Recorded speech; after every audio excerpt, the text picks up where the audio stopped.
Thanks for joining us. We begin with a story you will only see on 11 News. It's enough to make any of us worry because this is about police officers committing crimes.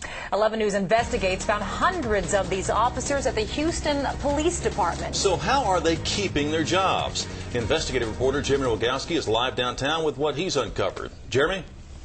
Drinking and driving, hit-and-run accidents, and more. Just what does it take to get fired from the Houston Police Department?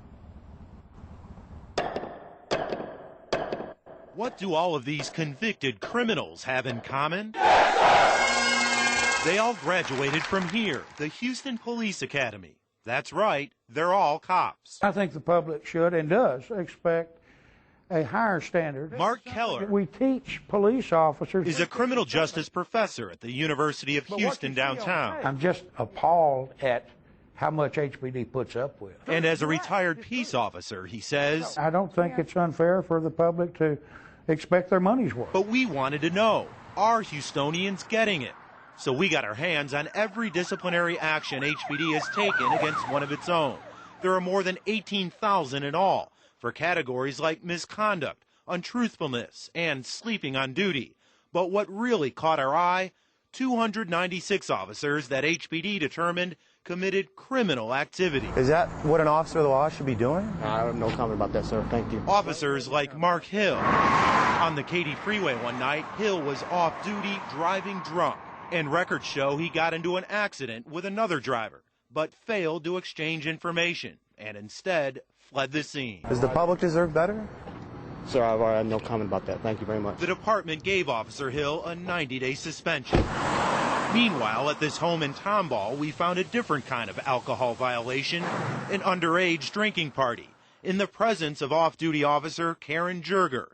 Records show it was some party, with one boy in the front doorway throwing up, another passed out on a hallway floor, lying in a puddle of vomit.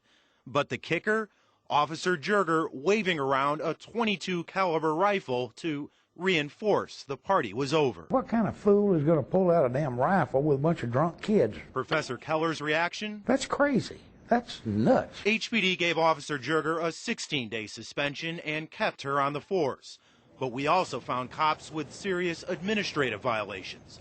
For example, HPD kept a cop after finding he sexually harassed a female senior court clerk. Records show Officer Kenneth Smallwood got 30 days off for asking the clerk how much you need, as if she was a prostitute, and also grabbing his crotch and saying the female clerk should bend over so he could perform anal intercourse.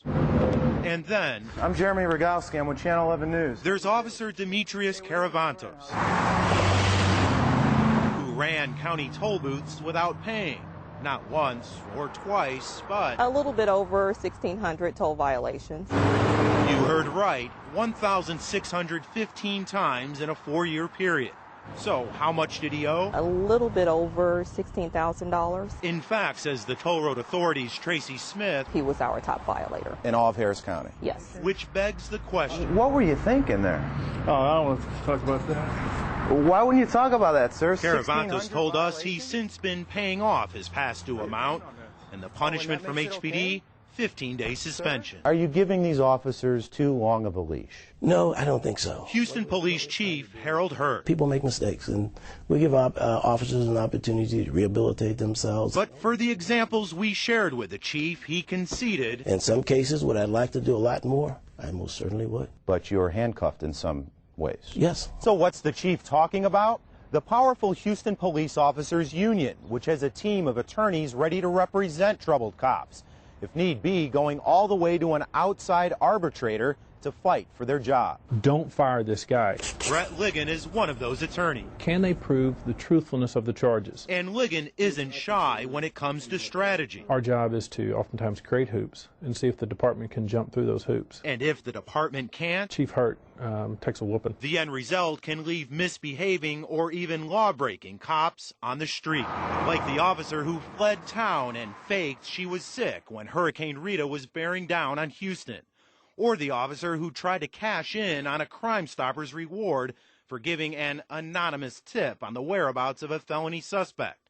Or the cop who had so many disciplinary actions, HPD gave him a last chance to shape up. But 5 months and another mishap later, it gave the officer another chance, which will allow him to once again be a productive member of the department. My problem is, how many strikes do you get before you're out? Professor Keller Any questions on that? says if the oath is to protect and serve, I think it is the public's business, how they conduct themselves. the bottom line, The pressure should remain on them. Now, Professor Keller says it's important to keep in mind that HPD has nearly 5,000 officers in all, and the number of cops who've committed criminal activity is a small percentage of that. The professor and Chief Hurd also point out that a 60 or 90-day suspension does in fact equal thousands of dollars in lost pay. One final note, we asked HPD to contact all of the officers we mentioned in our story. None of them wish to comment. Reporting live at HPD Central Command, Jeremy Rogowski, 11 News Investigator.